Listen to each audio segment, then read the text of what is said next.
Halo rekan-rekan, selamat datang di program imunisasi untuk semua. Lewat program ini, rekan-rekan akan belajar bagaimana cara membuat dan mengoptimalkan konten seputar jenis serta manfaat imunisasi, sekaligus menyampaikan komunikasi secara efektif dalam merespons misinformasi terkait konten imunisasi. Rekan-rekan, sudah tahukah kalian bahwa imunisasi itu merupakan upaya paling efektif dan cost efisien dalam melindungi masyarakat dari penyakit menular yang berbahaya? Tapi sayangnya nih, meskipun manfaat imunisasi sudah terbukti, tantangan di pelaksanaannya masih sangat besar. Berbagai hoaks dan misinformasi yang menyebar di media sosial membuat banyak orang tua menjadi ragu bahkan menolak memberikan imunisasi kepada anak-anak mereka. Hal ini diperparah dengan banyaknya mitos seperti vaksin menyebabkan autisme atau bahwa ASI sudah cukup menggantikan vaksin dan masih banyak lagi. Untuk itu, pemahaman yang benar tentang pengertian imunisasi, cara kerja vaksin, serta program imunisasi nasional menjadi sangat penting. Melalui materi ini, rekan-rekan akan mempelajari informasi dasar hingga teknis mengenai jenis-jenis imunisasi agar dapat menjadi informasi yang terpercaya di tengah masyarakat. Rekan-rekan, imunisasi merupakan salah satu intervensi kesehatan yang paling cost efektif dalam mencegah penyakit. Bahkan, menyelamatkan 3,5 hingga 5 juta nyawa setiap tahun dari penyakit yang dapat dicegah dengan imunisasi atau PD3I. Imunisasi menjadi kunci dalam penguatan layanan kesehatan primer dan pengendalian kejadian luar biasa atau KLB PD3I.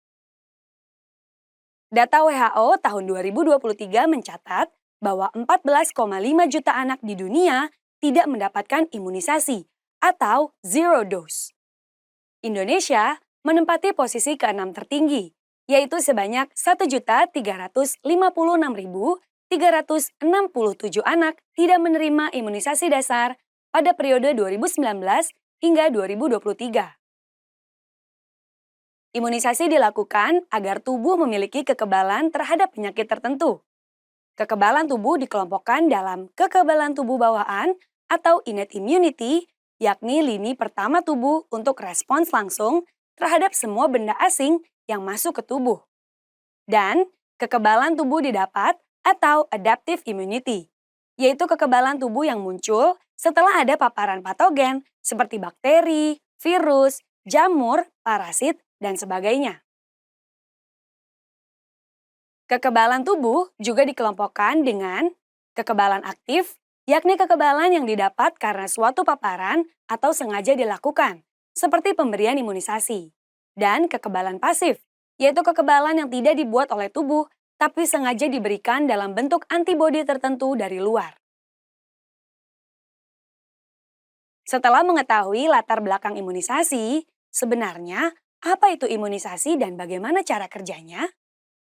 Imunisasi atau vaksinasi adalah proses meningkatkan kekebalan tubuh seseorang terhadap suatu penyakit dengan cara memasukkan vaksin ke dalam tubuh.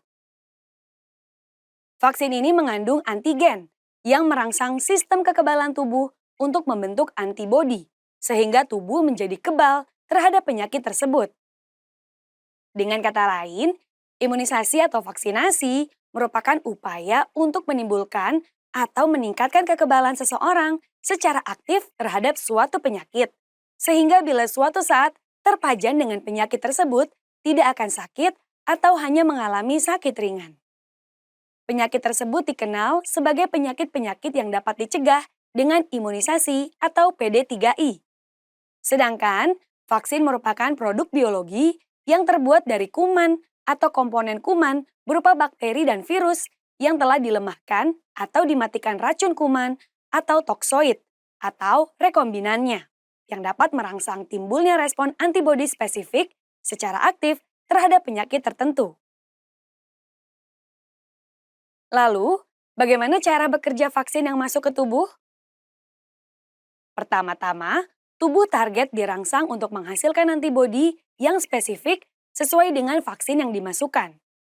Setelah antibodi terbentuk dalam jumlah banyak, virus atau bakteri yang masuk ke tubuh akan diikat oleh antibodi. Kemudian, virus atau bakteri dihancurkan oleh sistem kekebalan tubuh yang telah tercipta dari vaksin yang dimasukkan. Indonesia menyelenggarakan imunisasi karena bertujuan untuk menurunkan angka kesakitan, kecacatan, dan kematian akibat penyakit yang dapat dicegah dengan imunisasi atau PD3I, membangun kekebalan komunitas, dan meminimalkan penyebaran penyakit, serta menciptakan generasi sehat menuju Indonesia Emas 2045. Sedangkan manfaat imunisasi ialah proteksi individu.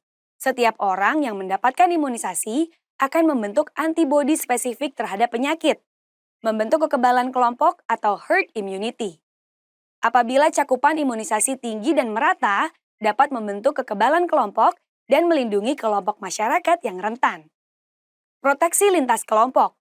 Pemberian imunisasi pada kelompok usia anak tertentu dapat membatasi penularan pada kelompok usia dewasa atau orang tua. Rekan-rekan, ada kemungkinan timbul reaksi simpang dari pemberian vaksin atau imunisasi sesuai dengan penjelasan sebelumnya bagi individu-individu tertentu.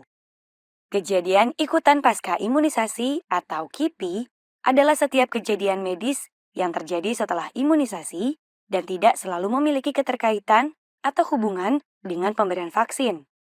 KIPI dapat berupa gejala, tanda, abnormalitas hasil pemeriksaan penunjang atau penyakit. Secara umum, vaksin yang digunakan dalam program imunisasi bersifat aman dan kalaupun terjadi efek samping, sifatnya ringan dan hanya sebentar atau sementara. Adapun efek samping yang paling mungkin terjadi pada target penerima imunisasi antara lain, nyeri, kemerahan di area tempat suntikan, bengkak pada area tempat suntikan yang dapat dikompres dengan air dingin, demam ringan yang akan hilang dalam beberapa hari, hingga demam berat yang dapat disembuhkan oleh obat penurun panas. Rekan-rekan, ada pula nih beberapa penyakit yang dapat dicegah dengan imunisasi atau bisa kita sebut dengan istilah PD3I, yaitu hepatitis, tuberkulosis, polio, difteri, pertusis, tetanus, meningitis atau radang selaput otak, pneumonia atau radang paru-paru, campak, rubella, Japanese encephalitis, serta kanker leher rahim. Lalu, siapa penyelenggara imunisasi ini? Imunisasi terbagi menjadi dua penyelenggara, yaitu program dan mandiri. Imunisasi program adalah imunisasi yang diwajibkan oleh pemerintah kepada seseorang sebagai bagian dari masyarakat. Imunisasi ini terdiri dari imunisasi rutin. Imunisasi yang dilaksanakan sesuai dengan siklus hidup secara lengkap dan berkesinambungan. Imunisasi tambahan. Imunisasi yang diberikan pada kelompok tertentu yang paling berisiko terkena penyakit sesuai dengan kajian epidemiologis pada periode waktu tertentu. Imunisasi pelaku perjalanan. Imunisasi yang diberikan kepada pelaku perjalanan untuk melindungi dari PD3I pada situasi tertentu. Sementara itu, imunisasi mandiri adalah imunisasi di luar imunisasi program yang diperoleh seseorang secara mandiri sesuai dengan kebutuhan kesehatannya. Rekan-rekan, kita perlu mengetahui jenis serta cara pemberian vaksin tersebut. Hal ini dapat kita lihat pada tabel berikut. Ada pula jadwal lengkap imunisasi bayi dan bayi di bawah 2 tahun atau baduta. Dan imunisasi pada anak usia sekolah. Serta jumlah dosis vaksin untuk usia sasaran imunisasi kejar. Selain vaksin program, ada kegiatan imunisasi lainnya yang dapat dilakukan oleh masyarakat, seperti vaksin meningitis untuk calon jamaah haji, Haemophilus influenza, ataupun yellow fever apabila akan berkunjung ke negara tertentu. Pelayanan imunisasi dilakukan di berbagai fasilitas pelayanan kesehatan, seperti posyandu, puskesmas, puskesmas pembantu, rumah sakit, klinik, dokter praktik mandiri, dan bidan praktik mandiri. Selain berbagai tempat pelayanan kesehatan tersebut, pada bulan imunisasi anak sekolah atau BIAS, imunisasi juga dapat diberikan di sekolah dasar, madrasah, pondok pesantren, dan pos pelayanan imunisasi lainnya. Vaksin untuk program imunisasi nasional ini disediakan oleh pemerintah. Untuk vaskes swasta, dapat meminta vaksin program yang disediakan pemerintah sesuai dengan persyaratan tertentu untuk diberikan kepada masyarakat dan menarik jasa tertentu. Rekan-rekan, pemberian imunisasi ini menjadi tantangan yang cukup berat bagi beberapa pihak yang berkaitan. Faktor-faktor yang melatar belakangi penolakan pelaksanaan imunisasi ini ialah kekhawatiran tentang keamanan dan efek samping, keyakinan agama atau filosofis, kurangnya informasi yang akurat, kepercayaan pada pengobatan alternatif, kekhawatiran tentang biaya, serta kurangnya akses. Di tengah pesatnya teknologi dan informasi saat ini, salah satu tantangan dalam imunisasi yang cukup berat adalah penyebaran hoaks dan misinformasi. Hoaks adalah informasi palsu yang sengaja dibuat dan disebarkan untuk menyesatkan, menipu, atau memanipulasi pembaca atau pendengarnya. Misinformasi adalah informasi yang salah atau tidak akurat yang disebarkan tanpa niat jahat. Sedangkan disinformasi adalah informasi yang salah atau menyesatkan yang sengaja dibuat dan disebarkan untuk tujuan tertentu, seperti memanipulasi atau menyesatkan penerima informasi. Ini dia beberapa hoaks, misinformasi, dan disinformasi seputar imunisasi yang sering ditemui. Pertama, demam setelah imunisasi menunjukkan bahwa vaksin berbahaya. Pada dasarnya, demam adalah reaksi pertahanan pada bayi atau anak terhadap imunisasi yang diterima oleh tubuh. Dan reaksi tersebut berbeda-beda pada setiap penerima vaksinnya.